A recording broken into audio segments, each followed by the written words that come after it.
पर रामचंद्र की जय। सियावर रामचंद्र की जय। जो राम को लाए हैं हम उनको लाएंगे। पिछले चुनाव में नारा था कि जो राम को लाए हैं उन्हें आप सत्ता में लाइए। तो अब जिन्होंने राम को लूटा है उनकी क्या सजा है?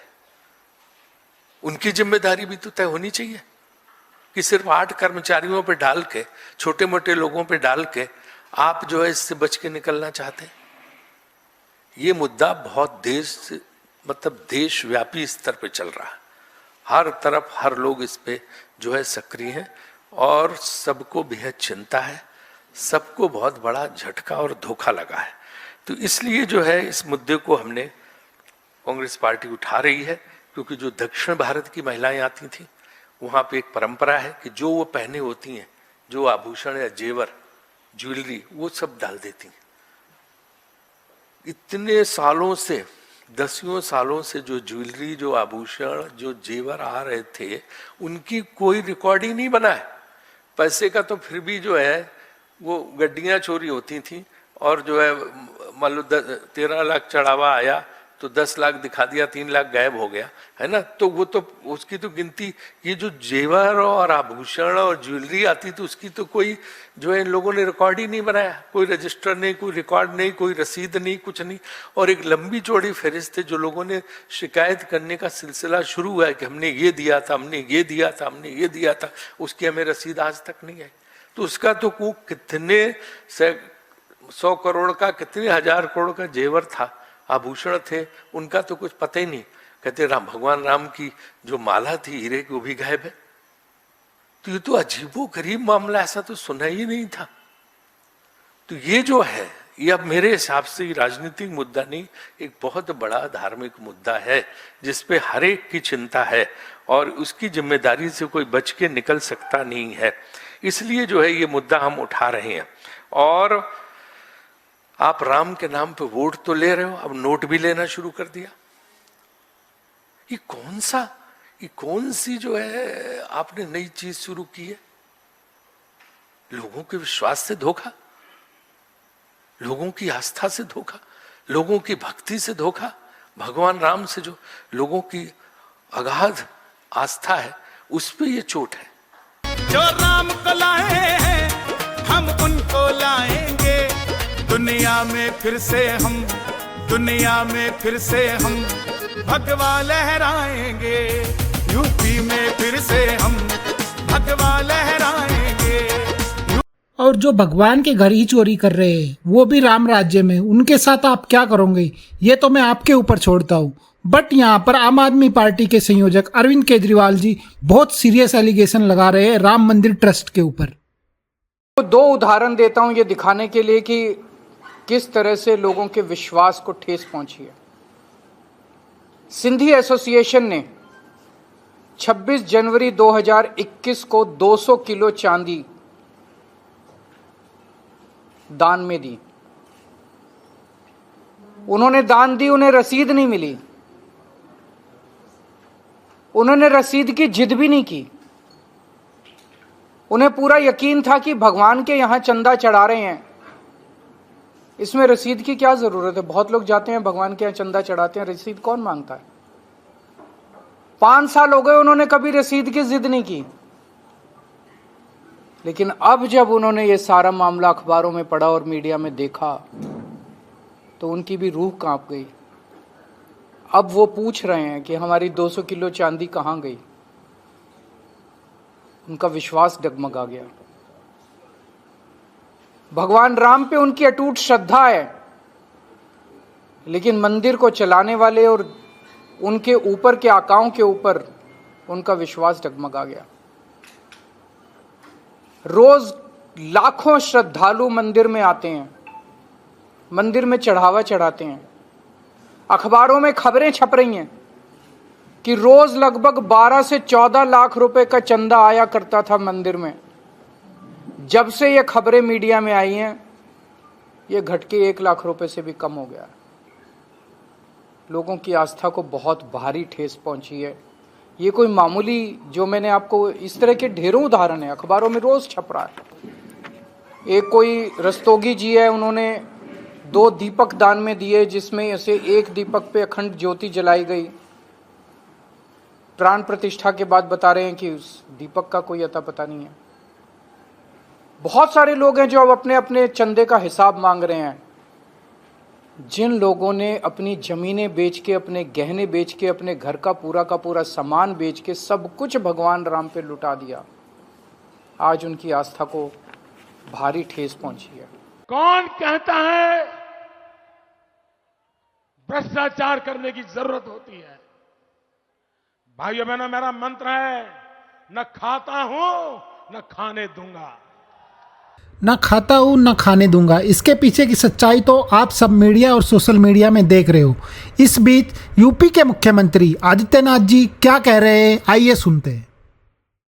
राम भक्तों से मेरी विनम्र अपील होगी, प्रभु राम ने हमें मर्यादा का पाठ पढ़ाया है, मर्यादित रहने का आचरण दिया है।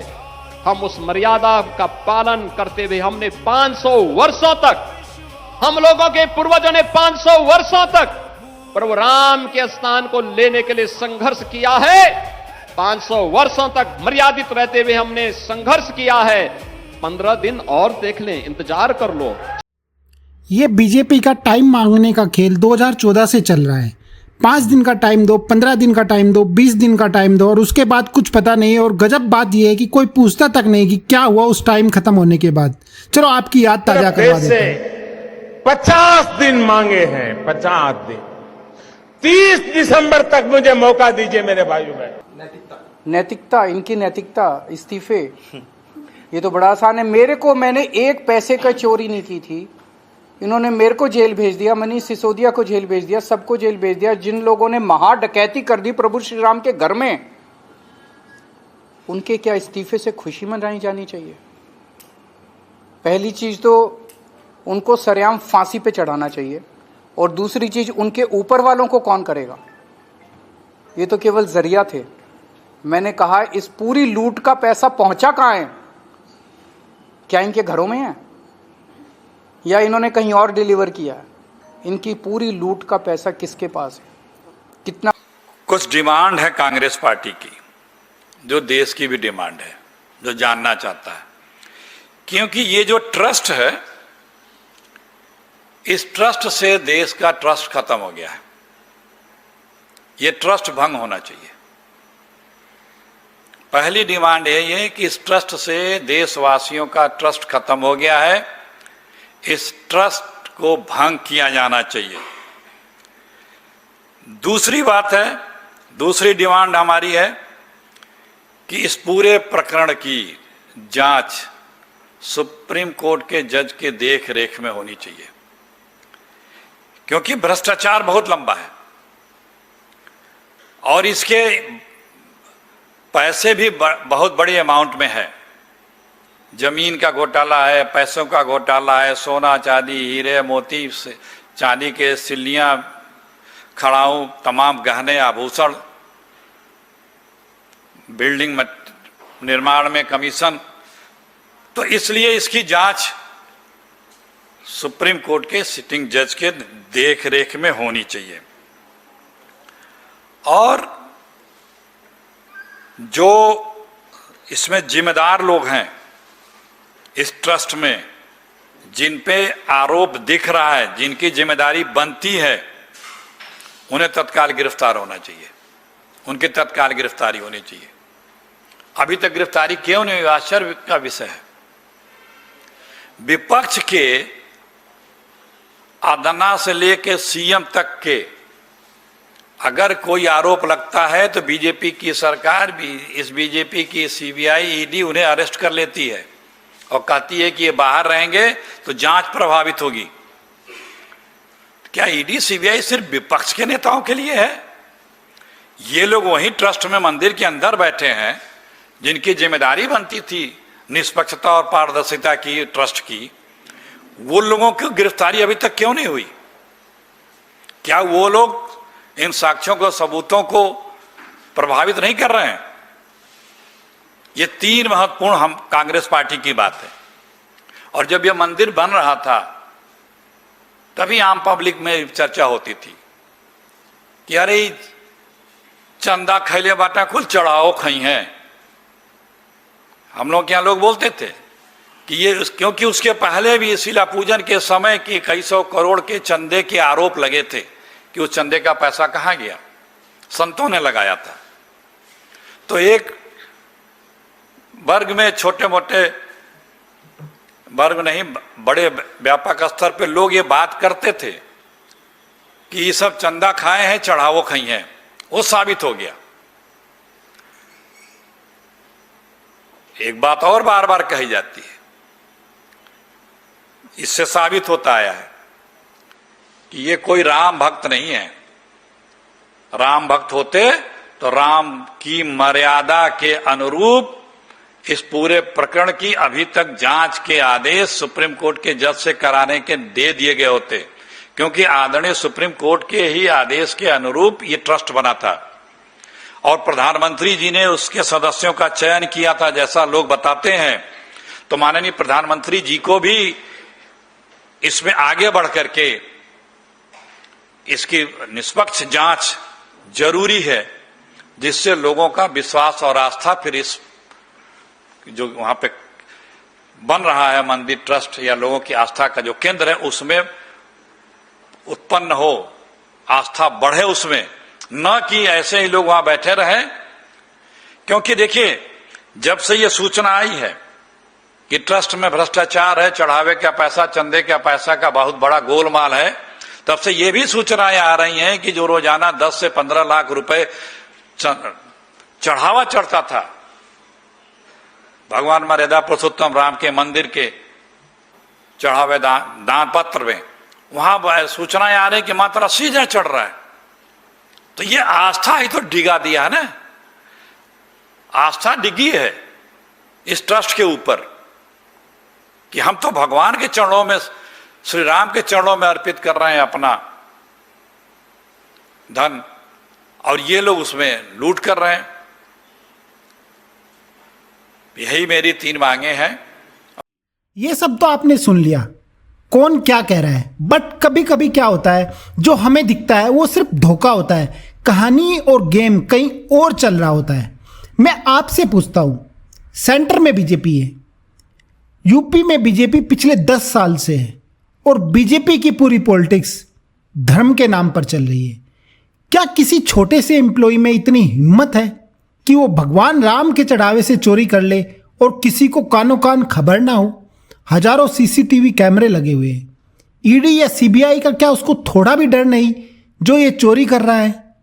लेकिन कहानी कुछ और है, सोर्स कुछ और कह रहे हैं। सोर्सों से खबर आ रही है कि ये 2029 की तैयारी चल रही है। मोदी जी के बाद कौन पीएम बनेगा, कौन दावेदार होगा उस पीएम पद का?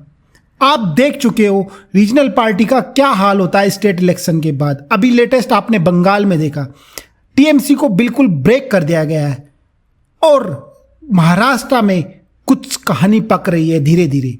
अब आप खुद सोचिए कि कौन 2 चेहरे आमने सामने हैं पीएम पद के लिए बीजेपी में।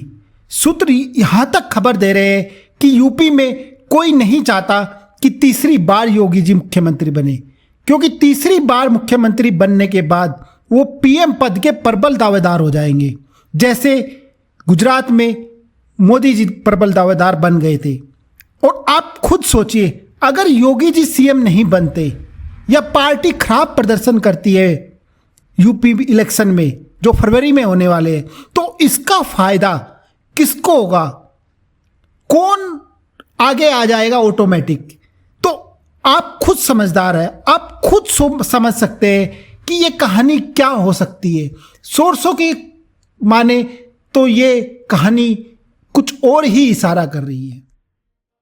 तो आज दिल्ली अयोध्या चुनाव होगी, मैं योगी जी को कहना चाहता हूं कि जो चंदा चोर हैं वो योगी जी के खिलाफ भी षड्यंत्र रच रहे हैं। योगी जी को भी कुर्सी से हटाने की तैयारी है, योगी जी को भी सीएम से हटाने की तैयारी है। तो मैं योगी जी को कहना चाहता हूं वो इस महापाप में शामिल ना हो। जो हम लोगों का संघर्ष है कि जिन लोगों ने डकैती डाली है भगवान श्री राम के घर में, उनको फांसी दी जाए, इस संघर्ष में योगी जी भी अपना साथ दें।